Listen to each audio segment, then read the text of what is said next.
पुनर्जीवित प्रभु यीशु के मेरे प्रिय भाइयों और बहनों एवं बच्चों, आप सबों को जय यीशु। हमारे प्रभु यीशु क्रिस्त की कृपा, शांति, अनुग्रह, आशीष और अभिषेक एवं सामर्थ्य आपके एवं आपके परिवार के साथ रहे।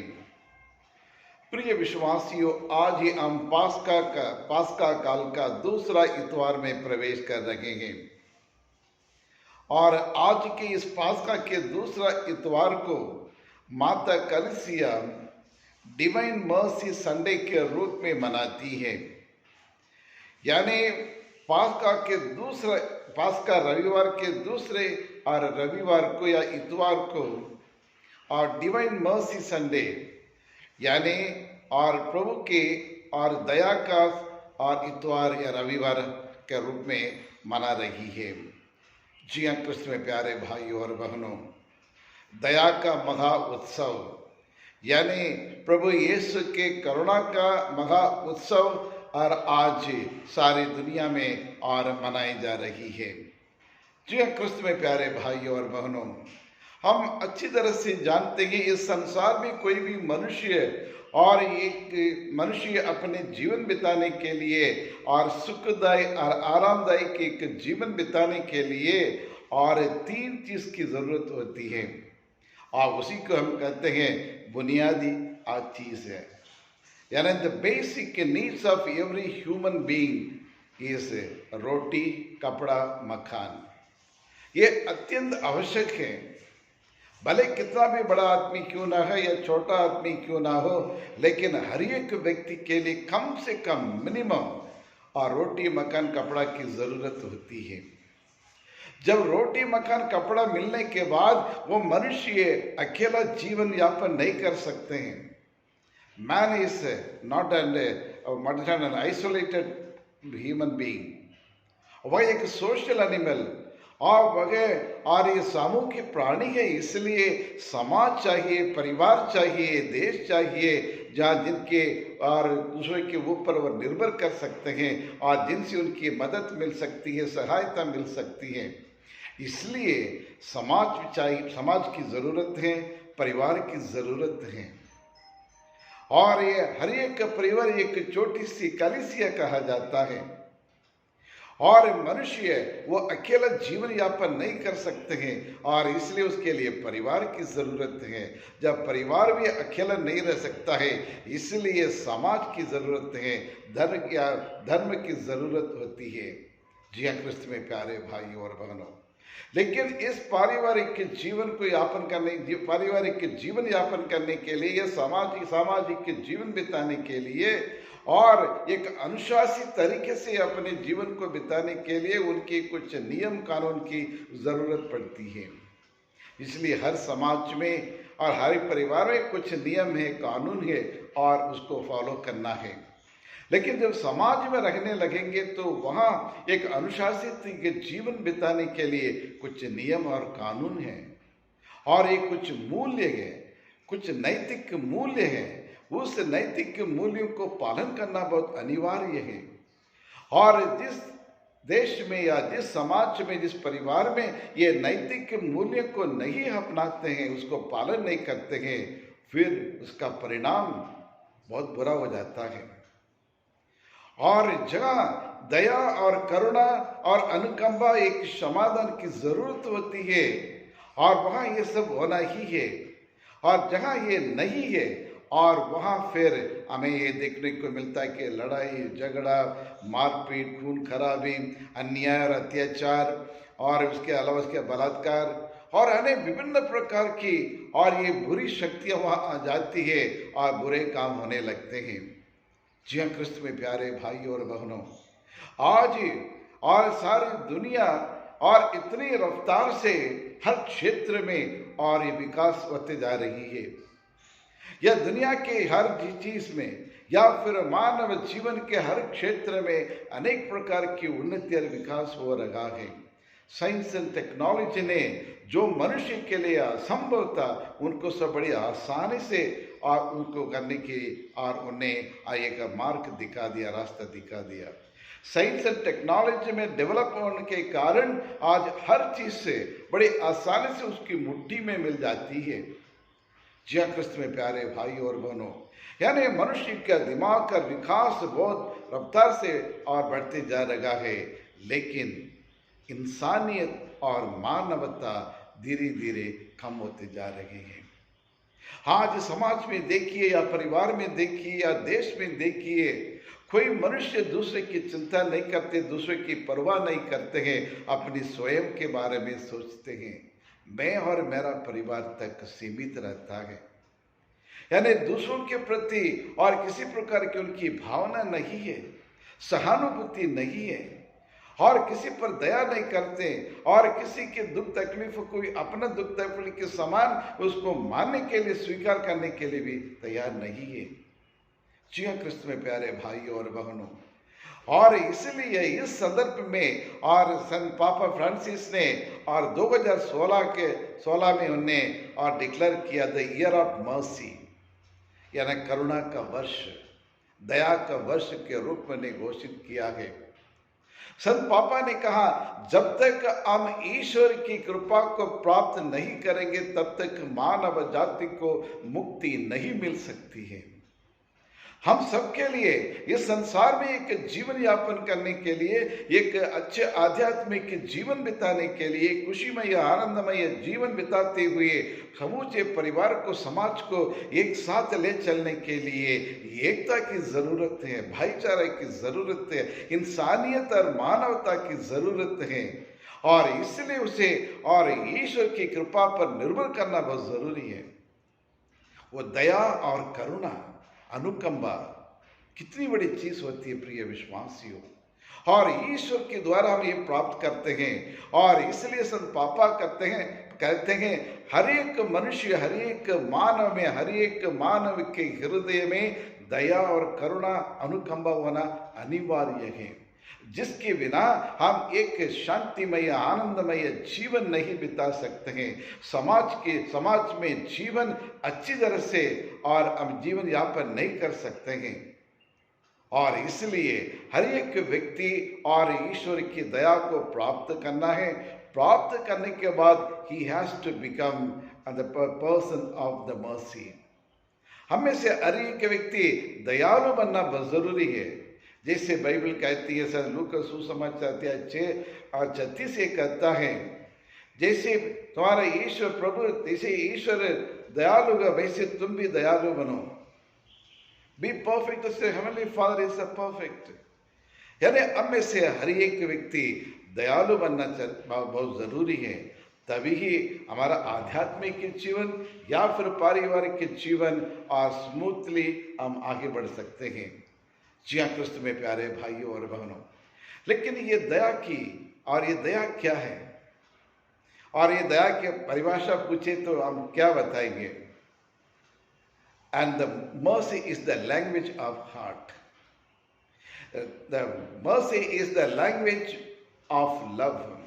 यानी दया या करुणा प्रेम की भाषा है। ये दया हमारे हृदय की भाषा है, और ये दया अनुकंपा की भाषा है, और ये दया और क्षमादान की और भाषा है। और इसलिए ये जरूरी है दैनिक जीवन में, ये पारिवारिक के जीवन में, इंसानी के जीवन में दया, करुणा, अनुकंपा, क्षमादान होना, ये सारे गुण हमें अपनाना है, और इस गुण को दूसरों के साथ बांटना है, दूसरों पर दया करना है, और दूसरों की चिंता करना, दूसरों की परवाह करना है, और तभी ही वहाँ एक और सब मिलजुल कर एक परिवार के रूप में, एक पिता परमेश्वर के संतान के रूप में हम जीवन यापन कर सकते हैं। वहाँ एकता बना रहेगी, और वहाँ शांति बने रहेगी, वह अमन रहेगी, और खुशीमय आनंदमय जीवन हम बिता सकते हैं। जी हाँ क्रिस्त में प्यारे भाई और बहनों, आज दुनिया में देखिए कितने प्रकार की और युद्ध चल रहा है, और परिवार में कितने प्रकार की फूट हैं, कितने प्रकार की लड़ाई है। समाज में देखिए बुराइयां दिन ब दिन पनपते जा रही है, मशरूम के समान। कितना अन्याय और अत्याचार और बलात्कार, और एक दूसरे को खत्म करना, खून खराबी करना, रंजिश आहे और से बढ़ते जा रही है, जहाँ करुणा दया के अभाव है। जी हाँ क्रिस्त में प्यारे भाइयों और बहनों, लेकिन इस दया की और विशेषता क्या है और इस दया के गुण क्या है? प्रिय विश्वासियों, जहाँ दया है, जहाँ करुणा है, और वहाँ और जो भी आप उनके जीवन में दुख तकलीफ हो उन सबको दूर कर देती है। और ये दया ऐसे है और एक औषधि के रूप में, और जिसकी बीमारियों को दूर कर देता, उसकी चंगाई कर देता है। हम किसी व्यक्ति के पास जाकर वो प्यार से उससे बातचीत करें, उससे मिले, और ऑटोमेटिकली आप उनकी बीमारी और अकेलेपन दूर होकर और वो अच्छे स्वास्थ्य प्राप्त करता है। जी हाँ प्रिय विश्वासियों, और सारे भूमंडल को, इस सारे ब्रह्मांड को और संचालन करने वाली एक चीज है, वही है और दया। ईश्वर की दया, ईश्वर की करुणा के कारण आज ये संसार टिकी हुई है। ये संसार विश्वास पर टिकी हुई है, और ये संसार और उस करुणा से और उसकी कृपा के द्वारा आज आपको और मुझको और ये मुक्ति मिली है। सारे मानव जाति को ये मुक्ति मिली है, ये हमारे प्रभु यीशु की कृपा के कारण और उनके अनुग्रह के कारण।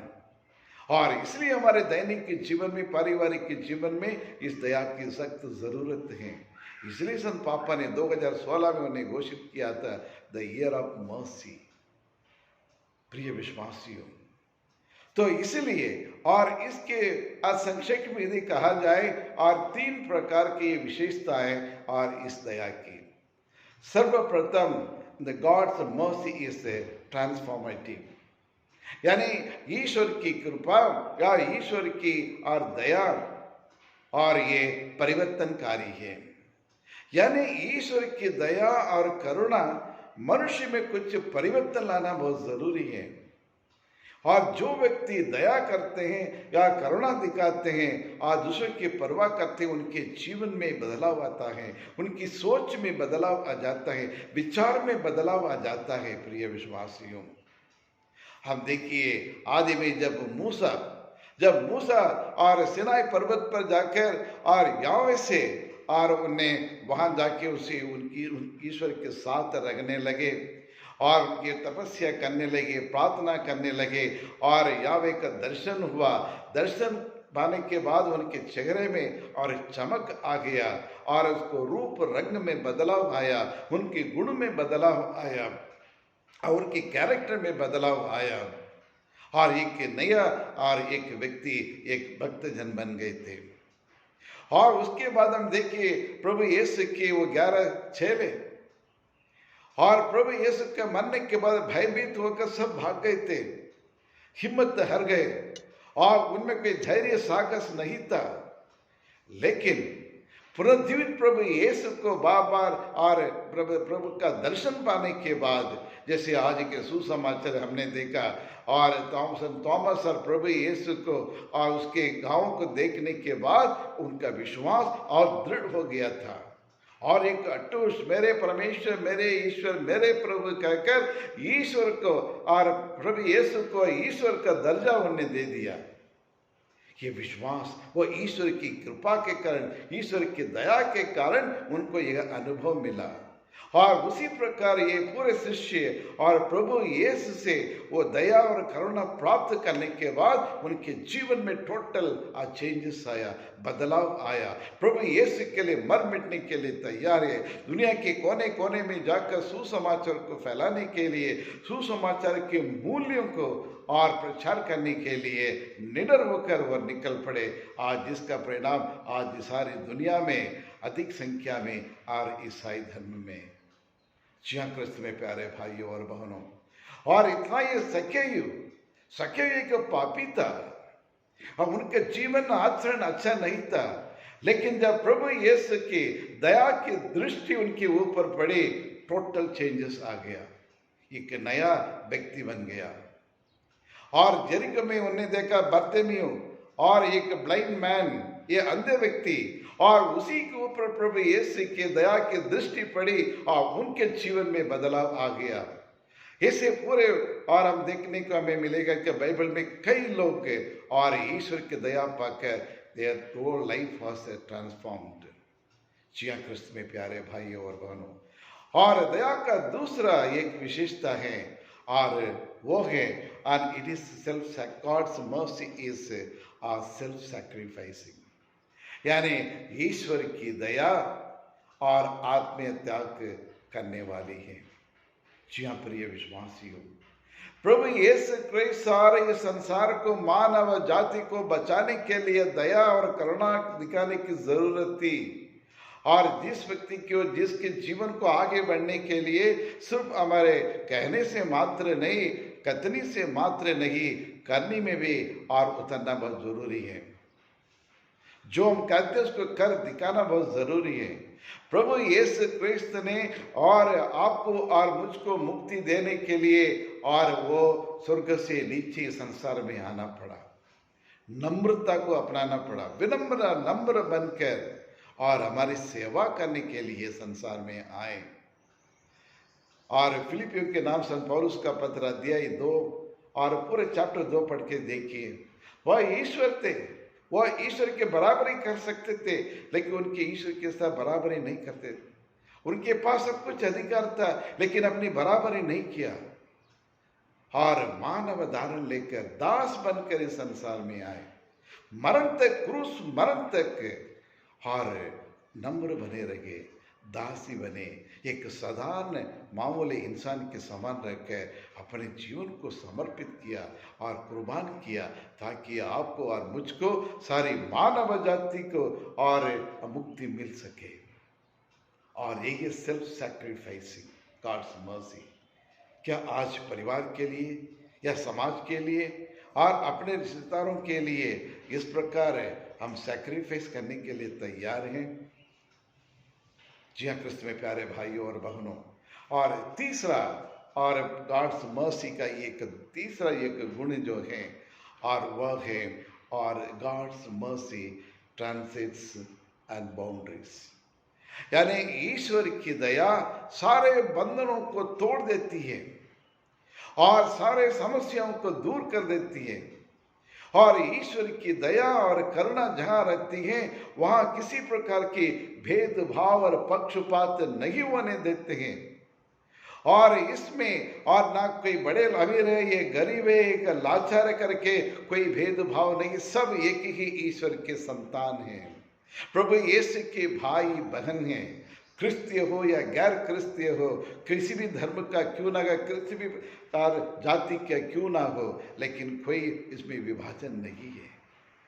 और ईश्वर की दया और एकता लाती है, ईश्वर की करुणा आज सबों को एक परिवार के रूप में और एक साथ के और जोड़ते हैं, इसको विभाजन नहीं करते हैं। लेकिन आज संसार में देखिए, परिवार में देखिए, और पॉलिटिकल पार्टीज में देखिए, कलीसिया में देखिए, फूट डालो, शासन करो, माइनॉरिटी और मेजॉरिटी कर किसके नाम से कितना भेदभाव आज और संसार समाज टुकड़े टुकड़े में कर दिया है।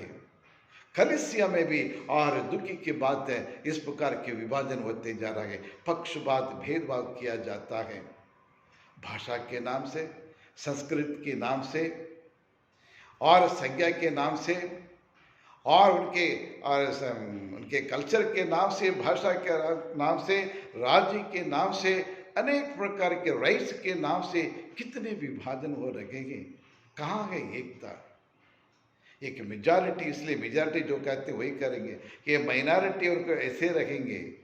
That is the reason why Pope Francis said go to the periphery, यानी समाज के नीचे स्तर तक जाओ, गरीब है, लाचार है, जरूरतमंद लोग हैं, और जो न्याय के लिए तरसते हैं और जो करुणा के लिए तरसते हैं, उन लोगों तक हमें जाकर और उनकी सेवा करनी चाहिए करके और संत पापा ने हमसे कहा है। लेकिन आज सुनने वाला कोई नहीं है, कोई उसको पालन करने वाला कोई नहीं है, सब अपना अपना दिखता, अपना नाम खराब नहीं होना और मेरा पद को कुछ और बाधा ही नहीं आना चाहिए करके लोग अन्याय, अत्याचार, भेदभाव, पक्षपात करते हैं, लेकिन जिसके द्वारा इंसानियत को मार डालते हैं। जी हाँ प्रिय विश्वासियों, आज की और दुनिया, समाज और ये कलीसिया, हर चीज़ में और इसका असर पड़ रहा है। और इन सब को दूर करने के लिए ही और आज ये प्रभु यीशु की और ये करुणा का इतवार रविवार आज मनाया जा रहा है। प्रिय विश्वासियों, ये आपका और मेरा और हम सबका एक कर्तव्य, परम कर्तव्य है, इन तमाम चीज़ों को दूर करें और एकता लाएं। जी क्रिस्त में प्यारे भाई और बहनों, और इसलिए हमारे समाज में, हमारे परिवार में, कलीसिया में एकता लाना बहुत ज़रूरी है। और एकता में हमारी ताकत है। जब एक परिवार के ईश्वर के पास जाएंगे तब ईश्वर प्रसन्न होंगे और उनका मन प्रफुल्लित होगा, क्योंकि प्रभु यीशु ने अपने पावन शरीर रक्त को देखकर हम सबको एक बनाया। ना कोई यूनानी है, ना ग्रीक है, ना कोई अन्य है, कोई भेदभाव नहीं है, सब ईश्वर के संतान है, प्रभु यीशु के भाई बहन, और यही होना चाहिए। प्रिय विश्वासियों, आज ही भारत की एकता के लिए हम प्रार्थना करें, कलीसिया में एकता लाने के लिए, अपने दैनिक जीवन में, परिवार में एकता लाने के लिए, एक दूसरे की परवाह करने के लिए, एक दूसरे पर दया करुणा दिखाने के लिए हम ईश्वर से प्रार्थना करें। हे पिता परमेश्वर, हम आपको धन्यवाद देते हैं प्रभु, दयालु परमेश्वर है आप प्रभु, हमारे प्रार्थनाओं को भी अनसुनी नहीं करने वाला परमेश्वर है प्रभु। आज जिस परिस्थिति से ये समाज गुजर रही है, यह देश गुजर रहा है, हमारा परिवार गुजर रहा है, और उनसे बचाने वाले परमेश्वर आप ही प्रभु, आप ही दयालु परमेश्वर है। साधारण एक मामूली इंसान बनकर हम सबों को बचाने के लिए संसार में आए प्रभु।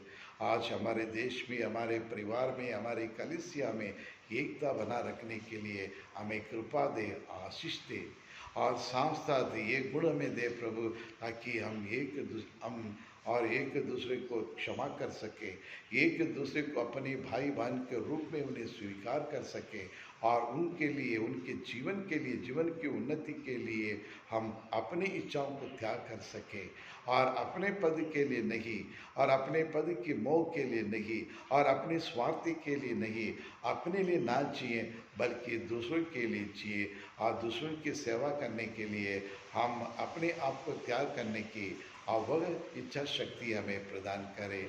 और हमारे भारत देश में और आने वाले ये चुनाव में, और इस चुनाव को अच्छी तरह से होने के लिए और न्यायपूर्वक चलने के लिए प्रभु आप हमें मदद करें।